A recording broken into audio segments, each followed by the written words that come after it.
तो आज के श्रीमद् भागवतम क्लास में आप सभी भक्तों का स्वागत है। हरे कृष्ण।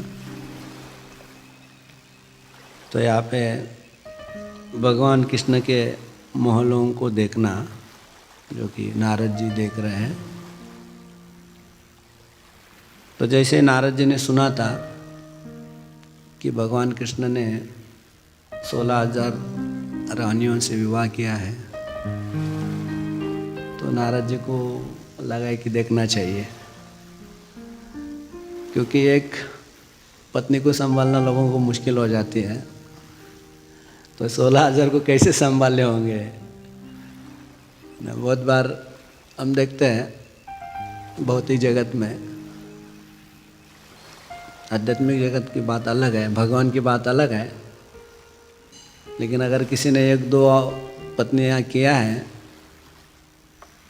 मतलब आजकल उतने ज़्यादा कोई कर रहे नहीं, मतलब विशेषकर हिंदू समाज में, लेकिन पहले करते थे।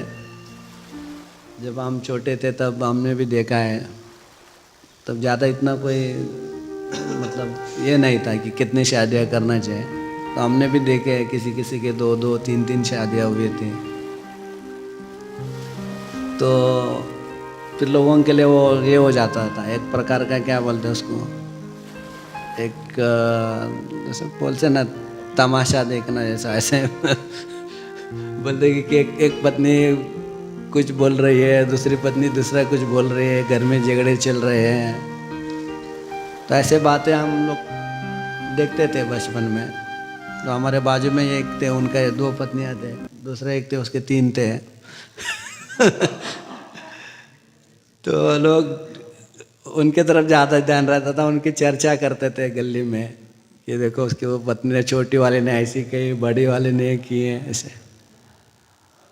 तो यहाँ भी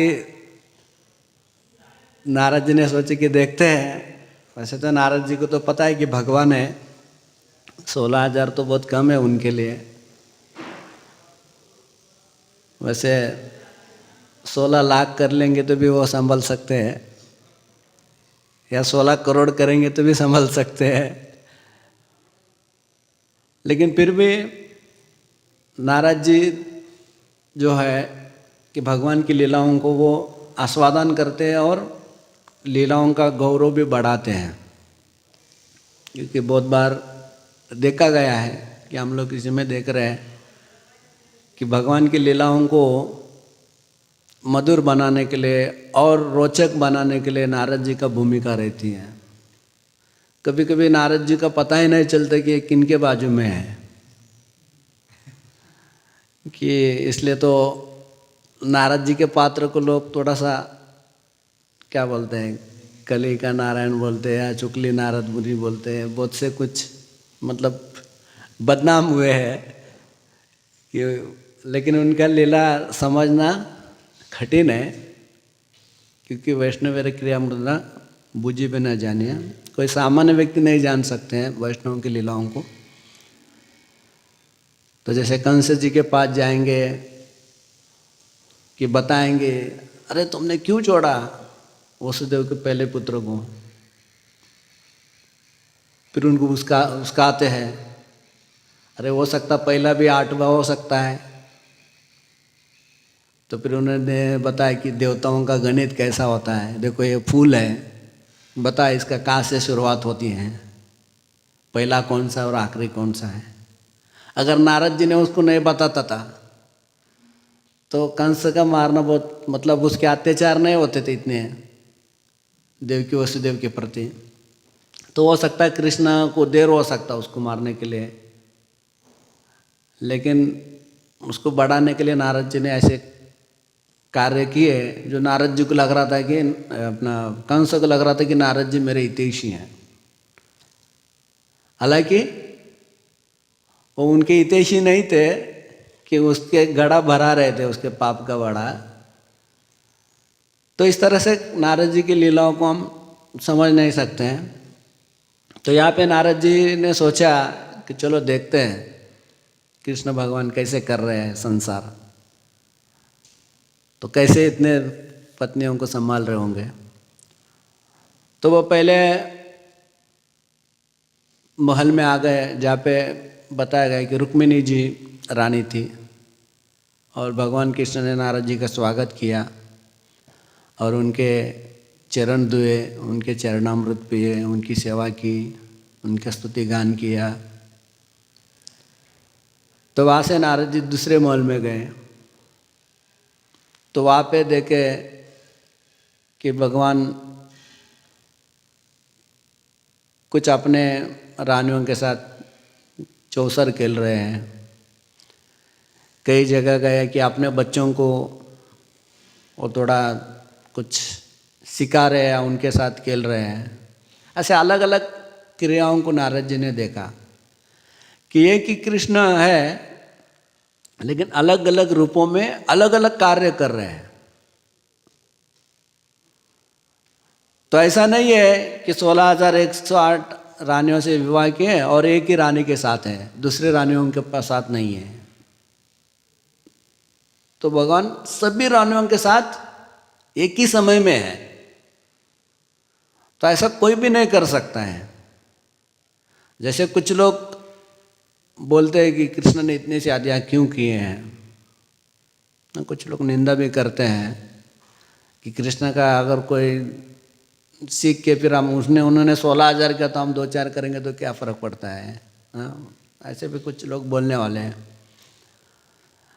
लेकिन 2-4 नहीं, 10 करो, 15 करो, 20 करो, लेकिन आपको भी उतने पत्नियों के साथ रहना चाहिए फिर एक ही साथ, है ना, तब आप कर सकते हो। तो ये कृष्णा का तो नकल करना चाहते लेकिन पूरी तरह से नहीं कर पाते हैं। तो इसलिए भगवान की लीलाओं को हमें अधिकृत आचार्यों के मुखारविंद से सुनना चाहिए, तभी हम समझ सकते हैं। तो ये नारद जी का यही कारण था कि सभी रानियों के महल में जाने का कारण यही था कि कृष्ण कोई सामान्य व्यक्ति नहीं है, वो भगवान है। और देखिए एक ही साथ वह हर रानी के साथ भी रह सकते हैं और वो अलग अलग कार्य कर सकते हैं और हर रानी उनसे प्रसन्न है। तो ये बात को सिद्ध करने के लिए नारद जी ने सब जगह गए हैं और उनकी ग्रस्त लीलाओं को देखे हैं।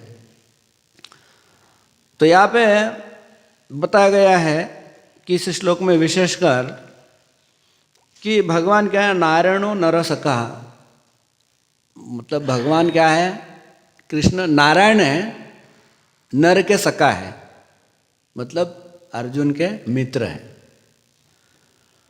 ऐसे नारायण होते हुए भी वो क्या कर रहे हैं, नारद जैसे अपने भक्तों के चरणों को धो रहे हैं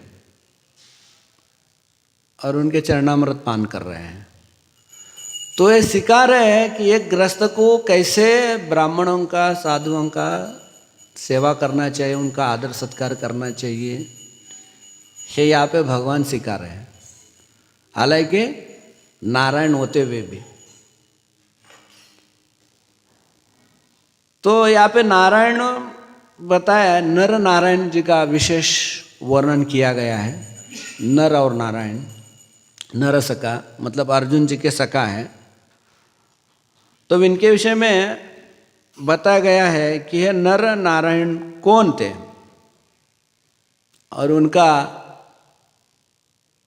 इस जीवन में क्या उनकी भूमिका है, इसके विषय में बताया गया है कि नर और नारायण जो थे वही कृष्ण और अर्जुन थे।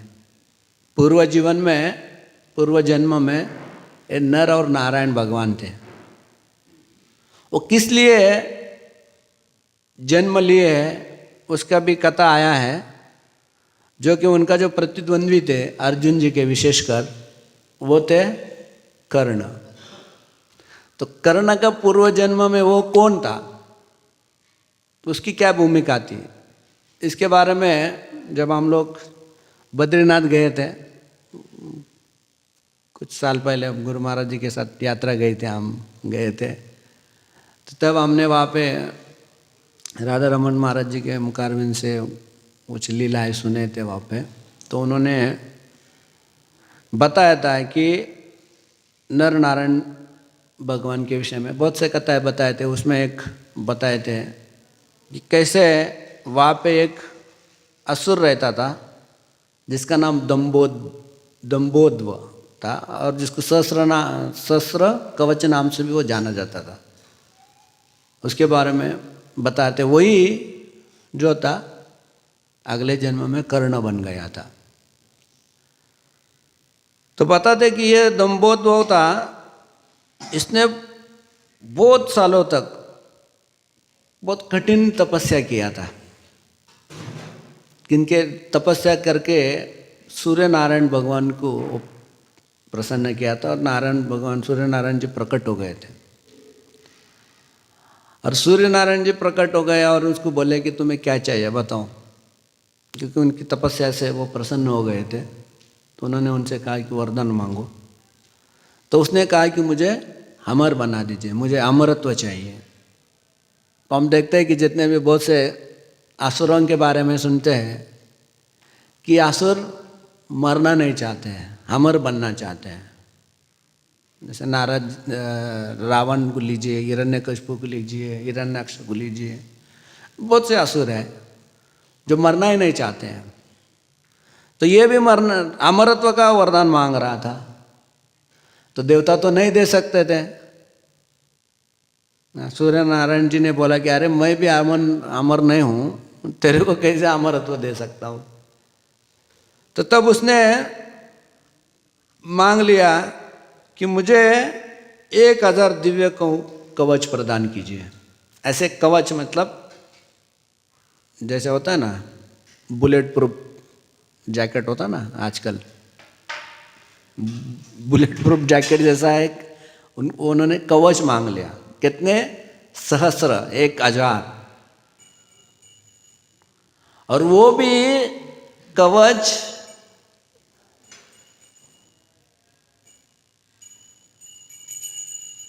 जय श्री राधा पंडित भगवान की जय। और बोले कि वो कवच जो काटेगा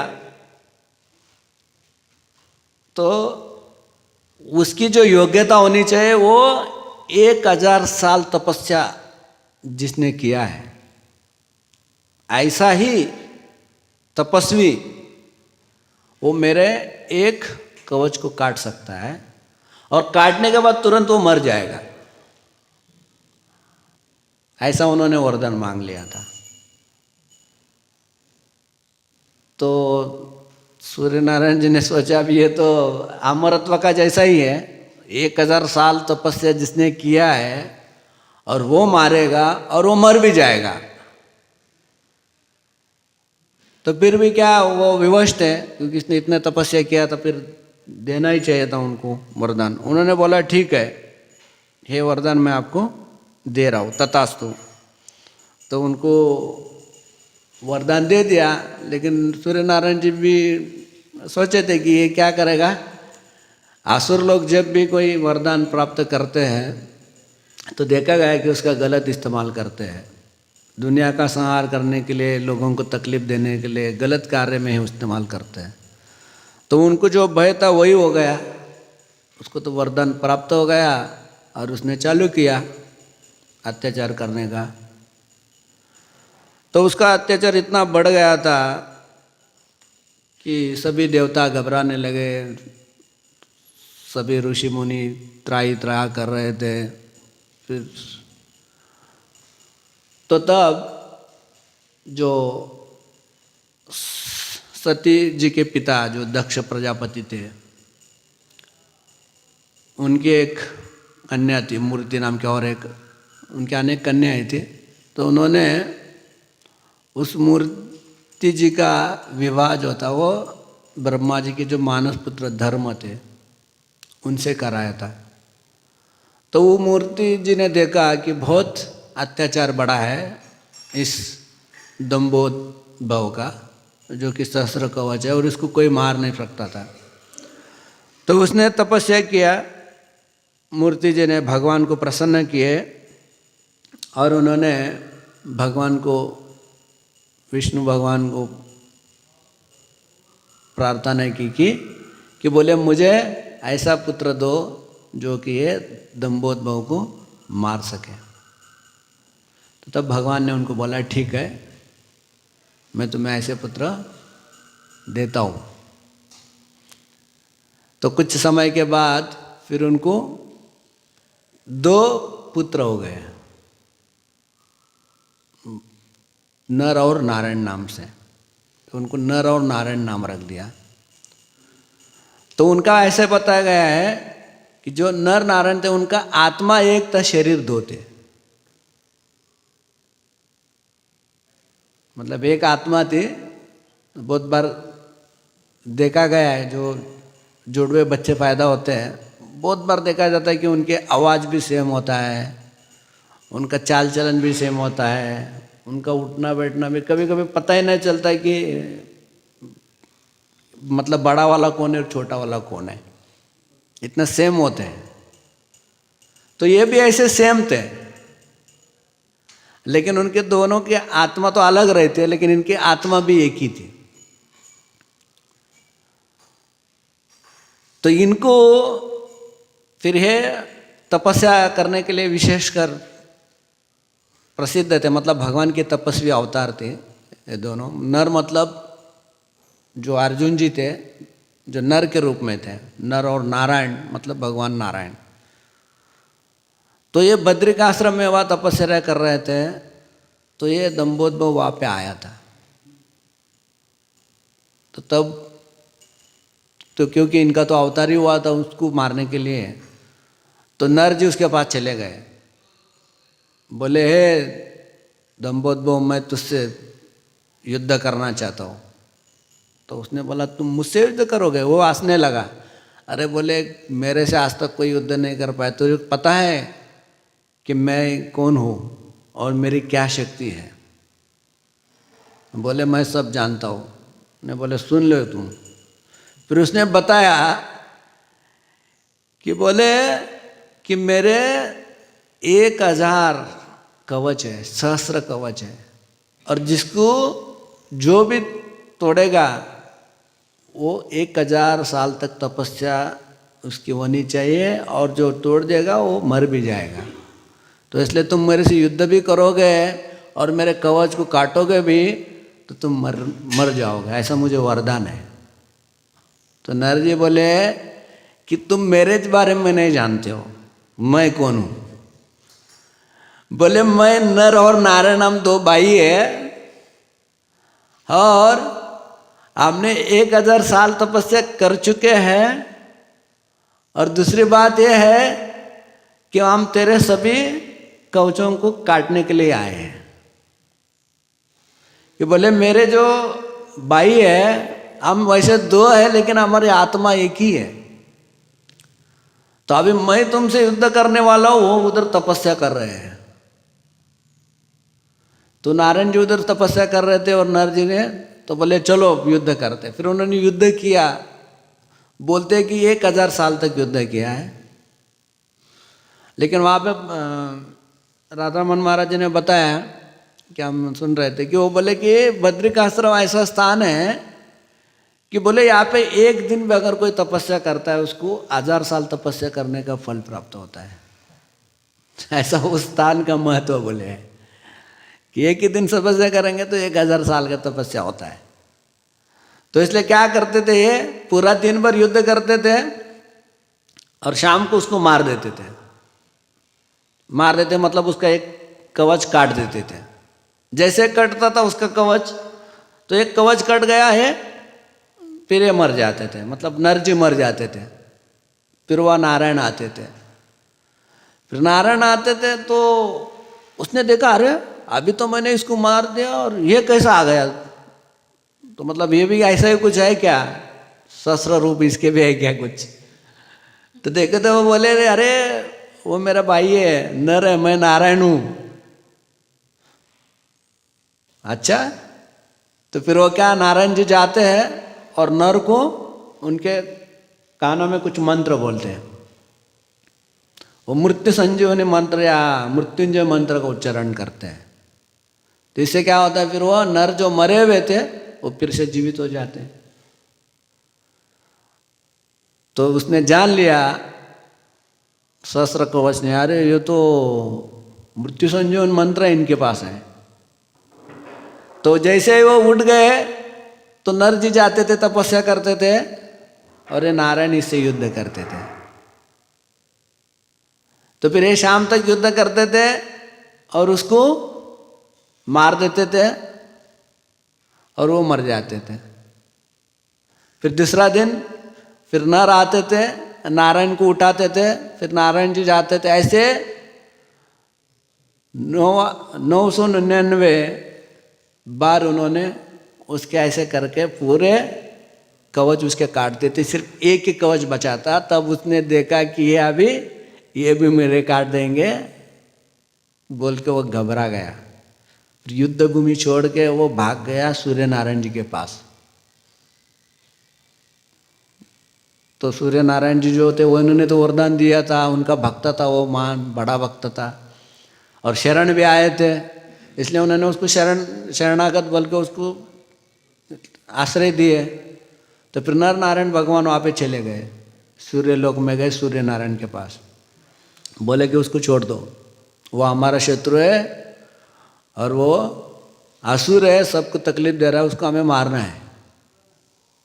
तब सूर्य नारायण जी बोले कि मैं ऐसा नहीं कर सकता हूँ, क्योंकि वो मेरा भक्त है और मुझे शरणागत है और उसकी रक्षा करना मेरा कर्तव्य है। तो अगर वो चाहिए तो आपको मुझसे युद्ध करना पड़ेगा। तब नर नारायण जी बोले कि अरे तो अभी इनसे युद्ध करेंगे तो फिर सूरज अगर डूब जाएगा तो क्या होगा। तो इसलिए बोले कि नहीं, हम आपसे युद्ध नहीं करेंगे, लेकिन हम आपको शाप दे देंगे, आपको दंडित करेंगे। तो उन्होंने उनको दंडित करने के लिए शाप दिया है कि आपने इस असुर को आश्रय दिया है, इसकी रक्षा किया है, इसलिए इसका जो दंड है आपको भी भोगना पड़ेगा और आप उसके समान भागीदार बनेंगे। तो इसलिए आगे द्वापर युग में जब हम कृष्ण अर्जुन बोल के आएंगे तो तब ये जो सहस्त्र कवच एक कर्ण के नाम से जन्म लेगा और उसके अंश आप भी रहेंगे, आप दोनों कर्ण के रूप में जन्म लेंगे। तो तब जब कर्ण आए थे तो देखा गया है, सूर्य पुत्र थे, मतलब कुंती महारानी का उनको ये कुछ मंत्र मिले थे दुर्वासा मुनि से, तो उन्होंने वो मंत्र विवाह होने से पहले उसका उच्चारण किया था, जो हम जानते हैं कि सूर्य भगवान प्रकट हुए और उनको एक पुत्र दे दिए जो आगे जाके उसको मतलब जल में प्रभावित किया था। फिर वो उसको एक सूत जी संभालते, फिर वो सुतपुत्र नाम से प्रसिद्ध हो जाता है। तो वो जो कर्ण का जो कैरेक्टर है, उसकी जो भूमिका है, उसके विषय में मतलब बहुत लोग तो बोलते कि कर्ण बहुत महान थे, दान वीर सूर्य कर्ण थे, मतलब बहुत धानी था, वीर भी था, सूर्य पुत्र था। जैसे मृत्युंजय नाम का किताब भी लिखा है कोई लेखक ने, महाराष्ट्र में बहुत प्रसिद्ध है। उसमें तो उनको बहुत बड़ा हीरो बनाया है कि उनके प्रति बहुत अन्याय हुआ, वो बहुत अच्छे थे, ऐसे वैसे बहुत कुछ गुणगान उसमें किया गया है। तो बताते हैं कि जब वो कर्ण जब अच्छे काम करता था, मतलब किसी को दान देता था, किसी की रक्षा करता था, तो वो जो उनके अंदर जो सूर्य जी का अंश था वो कार्य करता था। और जब वो बुरे कार्य भी करता था, जैसे द्रौपदी वस्त्राहरण में उसने प्रेरित किया था दुर्योधन दुशासन को, ऐसे बहुत से कार्य भी वो करता था जो दुर्योधन जैसे दुर्गुणी और दुष्ट अधर्मी के साथ देता था। वो उसके अंदर का वो जो दंभोद्भव जो असुर था, जो सहस्त्र कवच नाम से था, वो कार्य करता था, उसके गुण प्रकट करता था वो, ऐसे बोला गया है। तो फिर जब उसके 99 से कवच कट गए थे तो एक था, इसलिए वो उस कवच के साथ जन्म लिया था उसने। और ऐसा था अगर अर्जुन जी उसको मारेंगे, ये भी क्रम भी बताए थे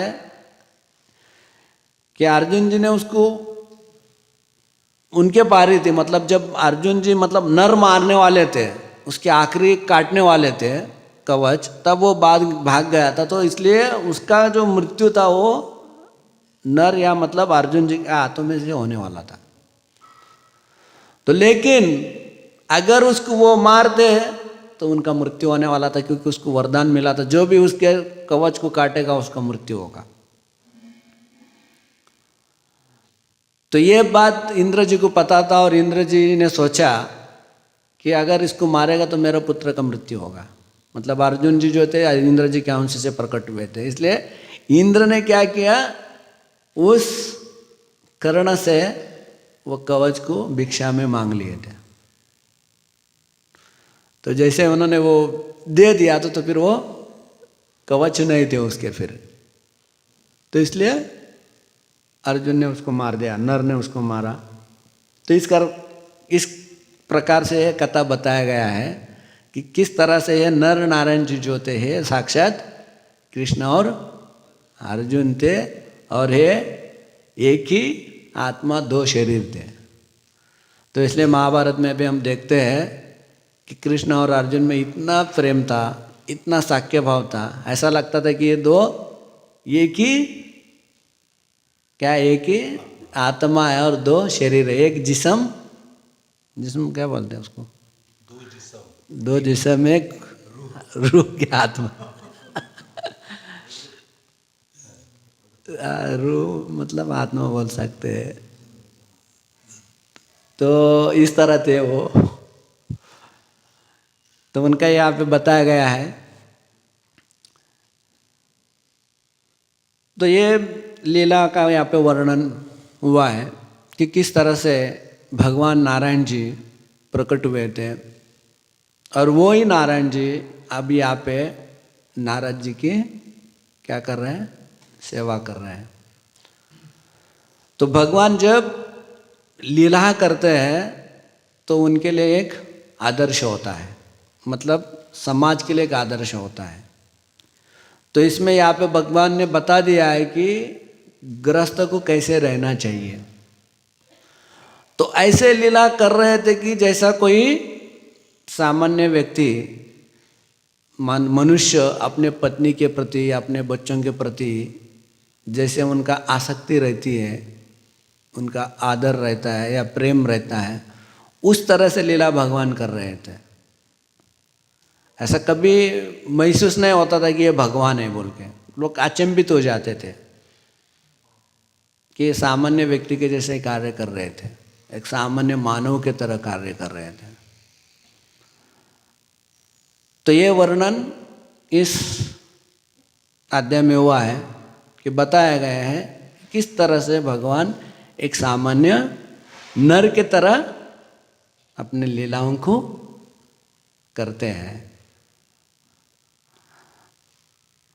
तो इसका आस्वादन जो है जो नारद जी कर रहे हैं, कि देखा गया है नारद जी हमेशा भगवान के लीलाओं को आस्वादन करते हैं, जहाँ भी जाते थे उसके गुणगान करते थे, उसका वर्णन करते थे। तो हम देखते विशेषकर जो द्वारका के रानियाँ थे उनके विषय में बताया गया है कि जो वृंदावन में जो राधा रानी थी या चंद्रावली थी, वही रानियाँ जो उनके ही अंश जो थे वो बोले कि द्वारका में रानियाँ बनी थी। इसके विषय में परम पूज्य भक्तिचरण महाराज जी बता रहे थे कि उनका मैं सुन रहा था इसमें, तो उन्होंने बताया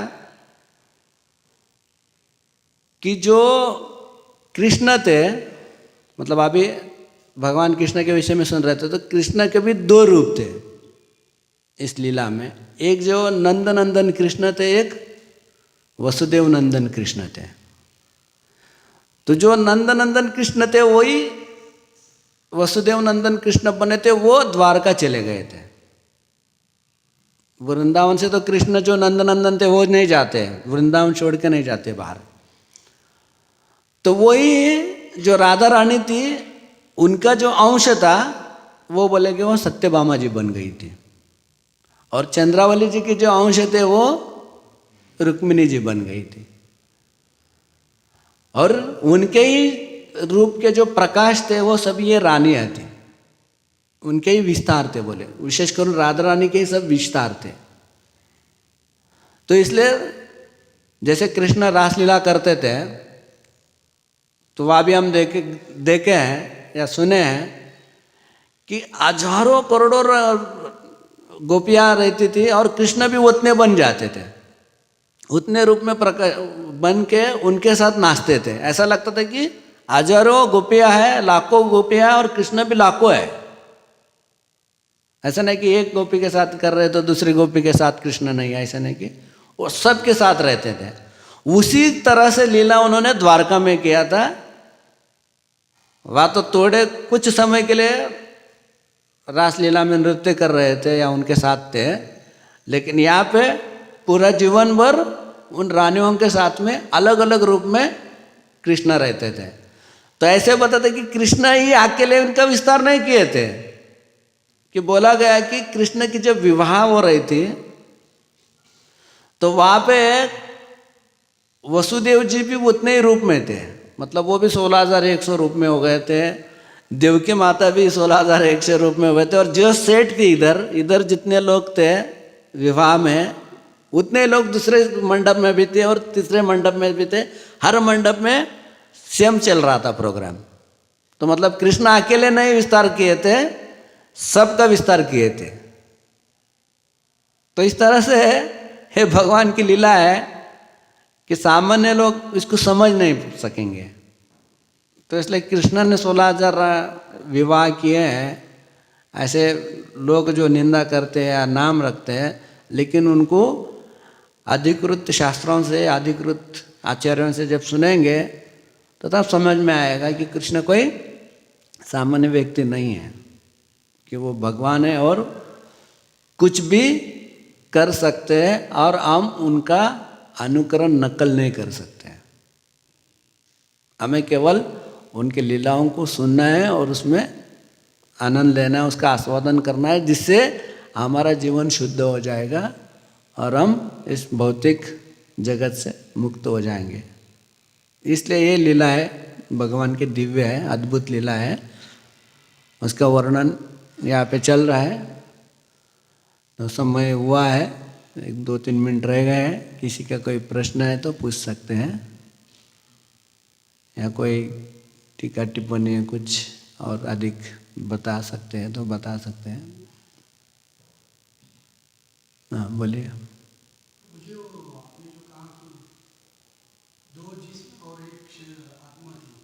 हाँ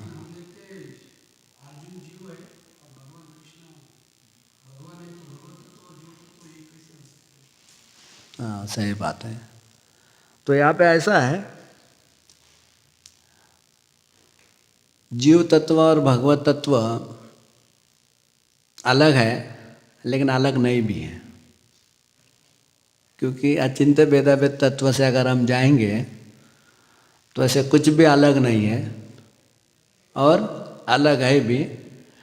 लेकिन वहाँ पे जो लीला हो रही थी, क्योंकि भगवान ने जो नर नारायण जी के रूप में आए थे, वहाँ पे एक विशेष कार्य के लिए आए थे।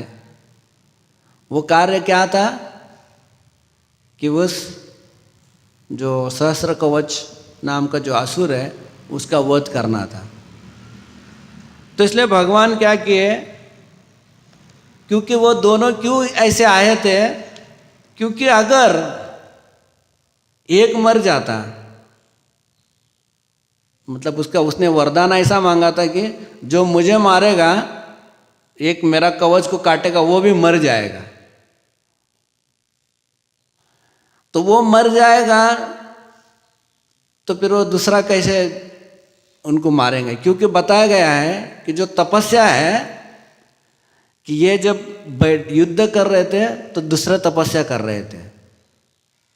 समझ में आ रहा ना? दूसरे तपस्या कर रहे थे, उनकी जो तपस्या थी उस तपस्या का प्रभाव से इनको शक्ति प्राप्त हो रही थी। क्योंकि नर को क्योंकि नारायण तपस्या कर रहे थे तो नर को वो शक्ति प्राप्त हो रही थी, इसलिए वो उसको मार रहे थे। फिर जैसे नारायण तपस्या कर रहे थे तो नर उनको मार रहे थे। तो इसलिए कोई बहुत आश्चर्य की बात नहीं है कि दो अलग है कि एक है। ऐसे कि देखा जाएंगे तो सभी भगवान के अंश है, कोई अलग ऐसा कुछ नहीं है। समझ में आ रहा है ना? तो ये भगवान की लीला है। कुछ लीला ऐसे होते हैं कि समझना इतना संभव नहीं है हमारे लिए। हम तर्क कर सकते कि ऐसा कैसा हुआ, वैसा कैसा हुआ। जैसे कोई बोल सकता है कि कृष्ण एक ही है, तो फिर 16,108 रानियों से विवाह किया, तो फिर अलग अलग है, तो फिर क्या उनके आत्मा भी अलग अलग है क्या? ना, अलग अलग है मतलब आत्मा भी अलग हो सकती है ना। तो वो उनके लीला अद्भुत है। वो जैसे नर भी बन सकते हैं, नारायण भी बन सकते हैं, भगवान कृष्ण कुछ भी कर सकते हैं। तो ये कि इसमें दो हो सकते हैं कि अर्जुन जी भी है और उनके अंश, उनके अंदर भगवान का भी एक अंश है। जैसे हम कर्ण का देख रहे हैं यहाँ पे, उसके अंदर वो सहस्र कवच नाम का असुर भी था और सूर्य नारायण भी थे, दोनों एक ही में थे। तो यहाँ पे नारायण अलग हो सकते हैं, नर हो सकते हैं, नर नारायण हो सकते हैं, कुछ भी हो सकता है ना प्रभु जी? तो ऐसा है। धर्मराज प्रभु कुछ बताएंगे इसमें?